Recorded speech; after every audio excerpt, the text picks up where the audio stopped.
자, 조차가 파헤친다 정치 이슈를 좀 짚어보겠습니다. 경성대 조경훈 교수, 부경대 차재건 교수 스튜디오에 함께합니다. 어서 오십시오. 안녕하십니까. 야, 매일매일 따라가기가 너무 힘듭니다.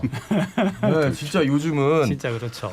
일단 그 배우자 리스크 얘기 좀 해볼게요. 어제 뭐 워낙 뉴스가 너무 많이 나와가지고 윤석열 대선 후보의 배우자 김건희 씨에 대한 의혹.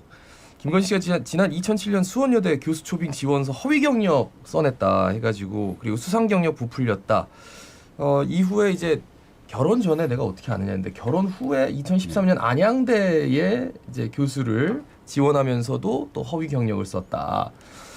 어떻게 보셨는지 차재건 교수님 먼저 여쭙겠습니다. 너무 많아서 뭐 사실 뭐 빙산의 일각인 것 같습니다. 앞으로도 아마 줄줄이 많이 나올 것 같고 결혼 후에도 아마 그런 형태들이 계속 좀 밝혀지지 않을까 하는 생각이 듭니다. 그래서 뭐 아이고 허위 뭐 의혹이라고 하지만 사실 의혹을 넘어서서 확인된 부분들도 굉장히 좀 많기도 한데 저는 이런 사태가 기본적으로 그분이 살아왔던 어떤 삶에 좀 체화된 느낌 그렇게 사시는 게 조금 체화된 느낌이 좀 들어서 그런 부분이 좀 뒷맛을 좀 개운치 않다 그런 생각이 듭니다. 일단 그 국가 지도자를 굳이 말할 필요도 없이 사실은 정치에 참여하는 우리 시민도 그런데 흔히 세 가지가 요구된다고 합니다. 양심하고 상식하고 용기인데요. 그러니까 양심이라고 하는 거는 옳고 그름이고 상식이라고 하는 거는 바른 정책을 선택하는 거고 용기는 나라와 국가를 지키는 건데 일단 양심 측면에서는 우리가 지금 국민들이 지금 약간 낭망하고 있는 상태고요. 전체적으로 상식은 어떤 걸 들었을 때 반응이 그죠. 이번에 이제 그 배우자 같은 경우에도 뭐 시간 강사는 뭐 그 정도 하는 거 보면서도 와, 좀 뭐지 하는 생각이 상식에 맞는가. 그러니까 본인이 답답해서 가다가 갑자기 멈춰가지고. 근데 그런 게 안 되죠. 그러니까 이제 소위 말하는 전임 교수뿐만 아니라 어떤 지원을 하더라도 옳지 않은 거는 옳지 않은 건데. 뭐 시간 강사 옛날에 시간 강사에 해당하는 그런 거를 지원하는데 뭘 그걸 가지고 하느냐 하는 거는 이거는 뭐 양심을 넘어서서 상식의 선에서도 조금 의아하게 만드는 부분이 그러니까 어제 기자들한테 얘기를 할 때 윤석열 후보가 방금 언급하셨던 이제 기자들한테 이렇게 얘기하더라고요. 대학 다녀봤으니까 알지 않냐. 시간 강사를 지금 이게 공개 채용이 아니고 위촉할 때는 그런 이력을 보지 않는다라고 했는데 두 분이 대학에 계시니까 제가 여쭙고 싶어서. 그런데 그런 이력을 보지 않고 그렇게 그냥 말만 하면 들어갈 수 있는데 왜 굳이 그러면 허위 사실을 왜 기재하고 허위일 가능성이 많은 그런 서류들을 왜 제출하는지 모르겠어요. 저는. 그게 말이 안 되는 거잖아요. 들어갈 수 있는 데는 우리 차 교수님이 굉장히 많이 봐주시는 거예요. 지금. 사실은 요즘 시간 강사도 요즘은 굉장히 치열합니다. 정말 치열하죠. 시간 자리 하나 얻기 위해서 많은 사람들이 실력을 닦고 여러 가지 경력을 쌓고 하는 건데 지금의 눈높이에서 우리가 이야기를 해야 되는 거지. 옛날에 그런 일이 있었다 할지라도 지금은 그냥 흔히 말하는 범인을 뽑는 게 아니지 않습니까? 일반 사람을. 국가 지도자를 뽑는 건데 그런 배우자이긴 하지만은 당사자인 그 후보인 본인이 그런 식으로 반응하는 거는 좀 저는 근데 문제가 2007년 있다. 당시에도 그렇게 허술하게 뽑지를 않았어요. 그럼요. 저희들이 뭐 직접 시간 강사나 겸임 교수들 다 해봤지만 적어도 사실관계들은 다 하긴 하죠. 그 뭐 이준석 국민의힘 대표 결혼 전 일이다. 그러니까 이제 민주당에서는 결혼 후에 또 지원했던 사실을 또 알리면서 하여튼 뭐랄까요? 이게 끝일까? 라는 생각이 드는 분들이 많더라고요. 그래서 지금 사실 뭐 서울대 경영대학원 그 MBA 문제 뭐 포함해서 또 영광여고냐 영광여상이냐 이런 문제를 포함해서 너무도 많아서 사실 거론하기 힘들 정도입니다. 그러니까 모든 걸 오히려 지금 내놓고 정말 잘못됐습니다라고 하는 게 오히려 국민들에게 어떤 마음에 살 수 있는 부분인데 하나하나 나올 때까지 기다리는 것 자체도 옳지 못한 선택인 것 같습니다. 근데 이제 격양됐다가 한 4시간 후에 대선 후보로서 이거는 사과했다. 이런 모습은 어떻게 보셨어요? 그러니까 아까 제가 드린 말씀처럼 대통령 후보, 대통령이 될 사람이라고 하면은 나중에 사과하는 게 아니라 상식적으로 먼저 판단을 해서 반응을 해야 된다라고 저는 그런 이야기를 하는 겁니다. 정확한 워딩 제가 지금 뭐 기억이 하는 게 맞는지 모르겠습니다만 본인은 김건희 씨 본인은 사과할 의향이 있다라고 했고 그다음에 사과한다라는 말을 붙였고 그다음에 윤석열 후보 같은 경우에는 마치 제3자인 듯이 그렇게 한 것은 적절한 처사로 보여진다라는 식으로 얘기를 하지 않았습니까? 그런데 그 이게 부분에 사과입니까? 대해서는 뭐 그렇다고 하는데 제가 말씀드리는 부분은 반복이 되는데 예. 그때는 그럴 수 있고 지금도 그럴 수 있고 뭐 시간 강사는 그럴 수 있고라고 하는 게 상식이 맞지 않는다는 거죠. 네. 저는 말씀하십시오. 저는 기본적으로 그 불과 몇 시간 사이를 놓고 너무 극단적인 표현 그 반응들을 보였잖아요. 심지어 뭐 지금 들리는 말에 따르자면 기자가 이렇게 인터뷰를 하는데 당신 한번 뒤져보면 나랑 비슷한 일이 안 나올 것 같냐. 그러면 안 나올 것 같느냐. 그렇게 이야기하신 분이 하는 사과가 과연 국민들한테 그 몇 시간 만에 그 표변하는 사과가 정말 진정하고 의미 있는 사과로 들릴지 저는 그것도 참 의문입니다. 저는 배우자 문제도 배우자 문제지만 사실 관훈클럽 토론회에서 기자회견에서 이야기한 것 중에 150만 원 받고 일하고 싶은 사람도 있는데 그거를 최저임금 때문에 못하게 하면 어떻게 하냐. 이 부분은 어떻게 해석해야 될까요? 그건 뭐 기본적으로 너무 상식 이해한 거죠. 그러니까 네. 우리 노동 관련한 가치가 지향해야 될 그런 부분들이 뭔지를 저는 명확하게 후보가 모르고 있다라고 봅니다. 그런데 그 후보는 저는 몰라. 윤 후보 같은 경우는 모를 수밖에 없다고 봅니다. 평생을 150만 원이 얼마나 적은 돈인지 사실 뭐 체감하고 인생을 사신 분이 아니기 때문에 저는 윤 후보가 뭐 그런 감각을 갖고 있다 뭐 놀랄 일이 저는 아니다 그렇게 그러니까 아침에 나오는 지금 대부분의 그 워딩을 보면 뭐 여당은 당연히 공세에 나서고 야당 쪽에 특히나 이제 이런 그 오피니언 리더들 얘기를 들어보면 야권이 오랜 세월 준비한 기획 공세다. 이런 식으로 약간 반격을 하는 것 같아요. 근데 그러니까 이제 이야기의 본질을 지금 이제 계속 연속되는 얘기지만은 네. 이제 이 윤 후보 같은 경우에 굉장히 그 사회에서 몇 프로에 해당하는 그런 그 삶을 살아왔기 때문에 지난번에도 왜 청약 통장이 뭔지를 잘 모르는 그런 일이 있지 않았습니까? 네. 그것처럼 뭐 그런 것들이 본질이지 여야가 주고받는 거는 저는 여야가 치고받고 하는 걸 보면서도 누가 잘한다는 생각을 해본 적이 없습니다. 아마 우리 국민들께서도 네네. 여든 야든 똑같다라고 생각을 하는 거지. 문제는 이제 여와 야가 서로 주고받는 게 중요한 게 아니고 국민들은 거기에 대해서 별로 오히려 신경질만 내실 거라고 생각을 하고요. 문제는 일어나고 있는 현재의 그 문제 자체의 본질에 대하여서입니다. 맞습니다. 저는 기획공세라고 이야기를 하는데 여든 야든 기획공세 해야 되는 거죠. 기획에 가까울 정도로 파고 헤쳐서 한 점 의혹이 없도록 하는 정치적인 정보들을 유권자들이 선택하기 전에 알려드려야죠. 해야 되는 의무가 있는 거죠. 알겠습니다. 이재명 후보 얘기를 좀 해볼게요. 그 대구 경북에 이제 메타버스로 가가지고 전두환 씨 발언을 뭐 경제는 잘했다. 그러니까 이전에 그 전두환 씨가 이제 사망했을 때 조문할 필요성조차도 못 느낀다라고 해서 굉장히 좀 선을 딱 그은 그 모습과는 좀 달라서 어떻게 보셨어요? 그 부분에서 이제 이재명 후보의 고민이 많이 보입니다.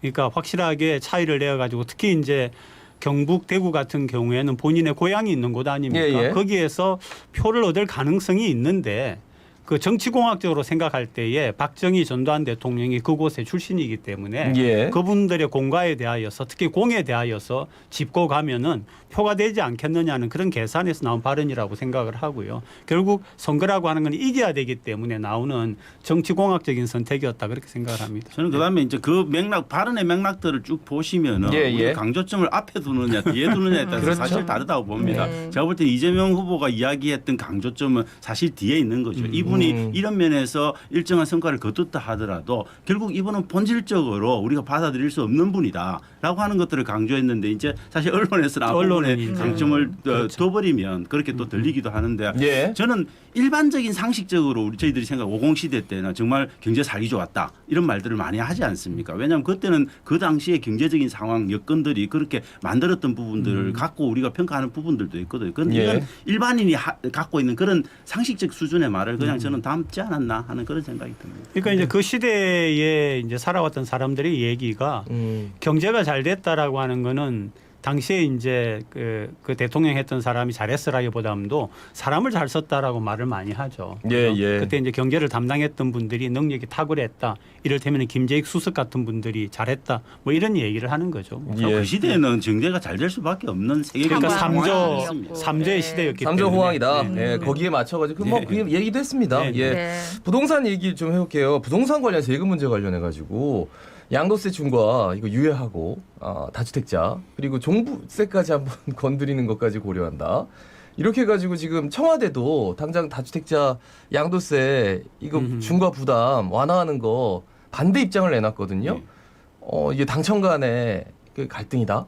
그리고 분명히 부동산에 처음에서 보유세를 확대하고 국토보유세까지 얘기하면서 굉장히 적극적으로 불로소득에 대해서 막는 방점을 두는 것 같았는데 또 이게 또 완전 달라서 어떻게 보세요? 저는 기본적으로 이재명 후보 캠프의 전략적인 선택, 정책에 대한 전략적인 선택이 저는 큰 틀에서 바뀌었다고 봅니다. 그리고 그런 부분들이 이제 드러나고 있다라고 봅니다. 왜냐하면 기본적으로 기본소득에 관한 것도 굉장히 후퇴했고요. 예. 다른 모든 기본 시리즈에 관한 것들이 조금씩 후퇴하고 있습니다. 그런데 이재명 후보가 직접 이 부분에 대한 설명을 하고 있죠. 나는 후퇴할 수밖에 없다. 왜냐하면 지금 국민들의 인식의 수준, 그다음에 우리 정치권이 그것들을 논의한 사회적 합의의 수준이 아직은 내가 갖고 있는 이 선명한 이야기들을 담을 상태가 아니다. 그런데 문제는 해야 된다. 현실에서 뭔가를 만들어야 된다면 나는 후퇴할 수밖에 없다라고 이야기를 하고 있는 겁니다. 그래서 저는 이 과정은 앞으로도 모든 문제에서 이재명 후보의 아마 스탠스가 저는 그 극강에서 예. 조금 강도를 조절하면서 약해질 거라고 봅니다. 저는 그런 어떤 과정의 일환이다. 뭐 이렇게 이해하는 게 저는 옳다라고 봅니다. 핵심은 중도 표심을 얻는 거죠. 예. 예. 그러니까 중도가 무슨 생각을 하고 있느냐에 맞춰 나간다라고 하는 건데 이제 여권 같은 경우에는 현재 이재명 후보가 내세우는 그런 정책과 또는 현 정부에 대한 요구가 그 신문에 나온 것처럼 방송에 나온 것처럼 지시냐 이렇게 이야기하지 않습니까? 예, 그렇게 예. 하는데 그런 부분보다도 오히려 그러면은 지금 현재 문재인 정부가 가져왔던 5년의 그 어떤 그 정책적인 지향점을 완전히 부정하는 거다라고 하는 그렇죠. 부분이 있기 때문에 그런 부분에서 아마 좀 양측 간의 갈등이 있지 않나 하는 청와대 생각이 입장에서는 들고요. 네. 그러니까 굉장히 불편할 것 같아요. 자당의 후보라고 했는데 그러니까 기존에 5년에 깔아왔던 모든 기조들을 한꺼번에 이렇게 바꾸는 얘기를 그러니까 이재명 후보가 바꾸지 않았습니까?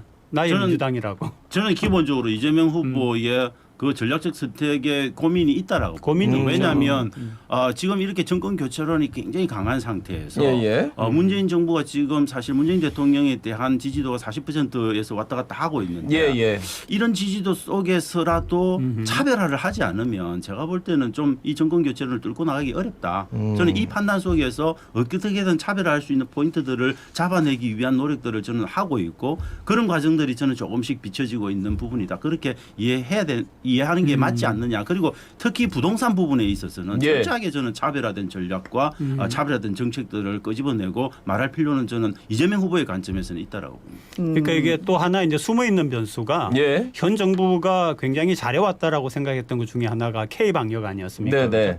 그런데 지금 현재 이제 시간이 갈수록 이 K 방역이라고 하는 것에 대한 비판이 높아지고 코로나 자체가 지금 물론 이제 정상화로 가다 보니까 이런 결과가 나왔지만은 어쨌든 K 방역 자체에 대하여서도 비판이 높아지는 걸 보면은 30% 후반대 혹은 40% 가까운 그 지지가 약해질 가능성이 있다라고 하는 것도 예. 중도를 선택하는 변수 중에 하나가 그러니까 아닌가 약간 근데 싶습니다. 모양새가 있잖아요. 그 사실 방역 주도권은 이제 정부에서 잡고 있는데 후보가 나서서 빨리 묶어야 된다. 먼저 선언하고 그게 마치 이제 반영이 되는 것처럼 이제 됐단 말이에요. 그러면 이제 후보와 대통령 사이에 결국 대통령의 권한인데. 근데 대부분 경우에 이제 선거가 시작되면요. 예. 선거가 시작되면 후보에게 힘을 실어주는 게 맞습니다. 실어주고 또 이제 이재명 후보가 가지고 있는 강점 중에 하나가 강력한 리더십 아닙니까? 그죠? 예. 리더십을 가지고서 뚫고 나가는 그런 건데 현 정부 입장에서는 만약에 정권 재창출이 아니라 재창출을 이야기한다라고 하면은 후보에게 힘을 실어주는 게 맞지 않나 그렇게 싶습니다. 예. 근데 원래 후보기 때문에 여러 가지 현안에 대해서 늘 목소리를 내고 정책 제안을 해야 되는 거 아닙니까? 그렇게 할 수밖에 없는 부분이고 저는 뭐 이런 부분들은 사실 모든 선거에서 나타나는 네. 여당 당정 간의 맞습니다. 어떤 일정한 불협화음 이 부분은 뭐 저는 기본 부분이다 이렇게 보고 넘어가야 될 부분이 이 불협화음에 아닐까. 대해서도 어떻게 보면 하나의 선거 전략이 될 뭐 수도 그럴 수 있다. 있죠. 저는 네, 차별화 있어. 전략에서 보여져야 된다고 봅니다. 그런 이렇게 것들이. 해서? 근데 그런 것들이 이제 완전히 집토끼가 떠날 정도의 그렇죠. 그런 불협화음이 안 되는데 적정한 수준에서 관리가 되어야 되는 거죠. 그러니까 이제 예를 들면 제가 현 정부를 맡고 있는 사람 같으면은 분명히 지난 어떤 정책을 쏠 때는 그게 맞는 부분이 있었다. 단지 상황의 변화가 있기 때문에 현재 후보가 말하는 것이 시행될 필요가 있다. 이런 식으로 넘어가면 좋은데 이제 그걸 갖다가 맞받아치는 식으로 나오는 게 이제 갈등으로 비치는 거죠. 예. 실제로 저는 홍남기 지금 부총리가 이끄는 그 경제 그 기획재정 분야에 관해서는 저는 후보가 굉장히 큰 불만을 갖고 있고 그거는 평소에 그렇게 불만을 가져왔다라고 봅니다. 그래서 네. 저는 손실 지원이나 이런 부분에 되게 미덥지 않은 부분들이 있었다. 이 부분을 강력하게 지금 불만을 표시하고 있죠. 자, 지금 이제 그러면서 이재명, 윤석열 후보 간의 이제 여론조사가 계속해서 나오고 있는데 오차 범위 내에 이제 접전이다. 근데 늘 이맘때쯤 되면 이제 그렇죠. 구도가 그렇죠. 이렇게 되잖아요. 네. 근데 어떻게 보면은 윤석열 후보가 더 이상 지지율이 늘어나지 않고 이재명 후보가 가파르게 따라오고 있다.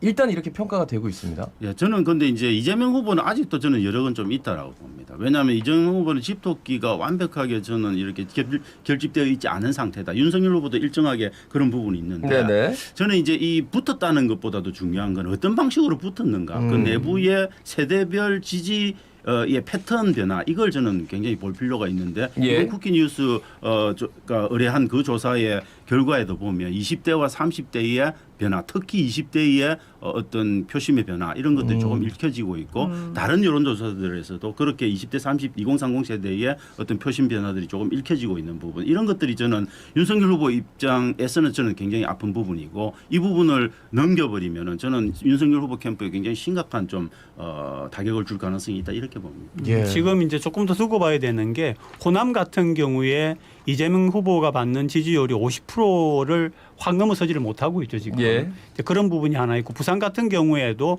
확실하게 예를 들면은 지난번 우리 보선 같은 경우에 확실하게 보수를 밀어줬는데 그런 견지에서 본다라고 하면은 윤 후보가 부산 소위 그 부울경 지역에서 확실한 지지를 못 얻고 있는 이런 부분이 있기 때문에 그런 것들이 앞으로 어떻게 움직이느냐가 중요한 변수라고 봅니다. 요즘 2030 세대를 보면 진짜 대단하다는 생각이 드는 게 어떤 특별한 정치색 없이 본인들에게 좀 더 많은 모습들을 좋게 보여지는 후보에게 정말 가감 없이 이렇게 투표에 나서는 그 모습 캐스팅 보트를 가졌다는 게 진짜 중요한 거거든요. 저는 대단히 실용적인 선택이고 그렇죠. 저는 유권자들은 원래 그렇게 해야 된다고 봅니다. 근데 왜 이렇게 일정한 이제까지 이념적인 우리는 안 될까요? 뭐 이렇게. 중요하지만 우리도 다 그렇게 하고 있었습니다. 60 세대들은 좀 쉽지 않죠. 그런 부분들. 왜냐하면 저희들은 민주화라고 하는 긴 과정을 거치면서 네네. 좀 이데올로기적인 지향들을 사실은 그렇죠. 아주 좀 깊은 그런 곳에 것도 갖고 있었죠. 있죠. 이게 제일 중요하다고 생각했으니까. 근데 그렇겠지. 보면은 이 지금까지 이제 소위 말해 저를 포함해서 기성세대가 투표를 하는 그 경향성을 보면은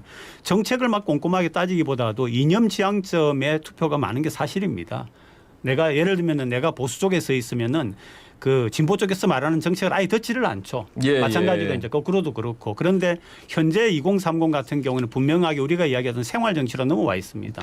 나에게 무엇이 우리에게 무엇이 이렇게 되니까 그래서 투표 성향이 바뀐다고 봅니다. 저는 근데 대한민국에서 보수 진보는 더 이상 구분하는 게 의미 없습니다. 대한민국에서 보수라고 하고 진보라고 하는 모든 아이템들은 저는 거의 그냥 50보 100보 도킹객인 상태고 명확한 저는 보수와 진보의 분화가 안 된 사회에 우리는 살고 있다라고 봅니다. 그래서 저는 보수 진보를 떠나서 제발 정책을 보며 좀 투표해 주기를 바란다. 그런 끝나기 전에 네. 그 허경영 후보 있잖아요. 요즘 뭐 전화를 받았네 뭐 이런 또 이슈가 저도 두 돼가지고. 번 받았습니다. 예. 주말마다 아침 저녁으로 5천만 개를 막 돌린대지 않습니까? 아니 병원에 응급실에서 수술하는 의사한테도 계속 오고 이렇다는 보도가 그 돈이 있던데. 어디서 나왔는지 참 궁금합니다. 그 네. 심상정 후보나 그 안철수 후보는 어떻게 보고 계세요? 뭐 심상정 후보 같은 경우에는 저는 뭔가 차별화를 내기 위한 어떤 움직임들을 보이고는 있는데 저는 옛날만큼 그런 파괴력이 있는 그런 대통령 후보로서의 파괴력이 있는 그런 모습들은 저는 점점 좀 잃어가고 있는 모습이다. 뭐 그렇게 좀 보고 저는 옛날에는 한 60, 70% 정도 그래요. 장악력이 있었다라고 본다면은 저는 뭐 앞으로 거기서 3% 포인트 정도 빠질 가능성 뭐 이런 것들 속에서 이 양극화되고 있는 정치적 경쟁 구도를 저는 다극적인 체제로 끌고 가기에는 역부족이다. 국민의 입장에서는 사실 안철수 후보와의 그 후보 통합, 단일화 뭐 이런 것들에 대해서 아마 생각을 하고 있을 거라고 보고요. 지금 현재 민주당하고 국민의힘의 그 싸움이 치열하기 때문에 그만큼 이제 심상정 후보나 안철수 후보가 눈에 덜 보이는 그런 경향성이거든요. 치열할수록 그럴 겁니다. 그런데 아마 이게 오히려 국힘 같은 경우에는 안철수 후보를 갖다 끌어들일 수 있는 하나의 배경이 된다라고 보죠. 저는 안철수 후보는 국힘한테는 엄청난 아킬레스건이라고.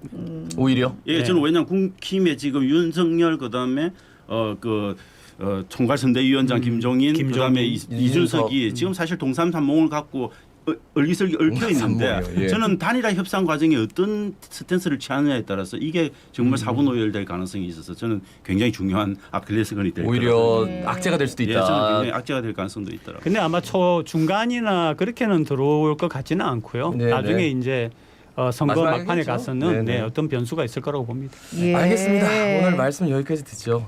경성대 정치학 조경규 교수님 그리고 부경대 정치외교학과 차증원 교수였습니다. 고맙습니다. 고맙습니다. 오늘도 우리가 또 여러 가지 정치 현안 이슈들 쭉 얘기를 했는데 청취자께서 소수의 정치인의 목소리는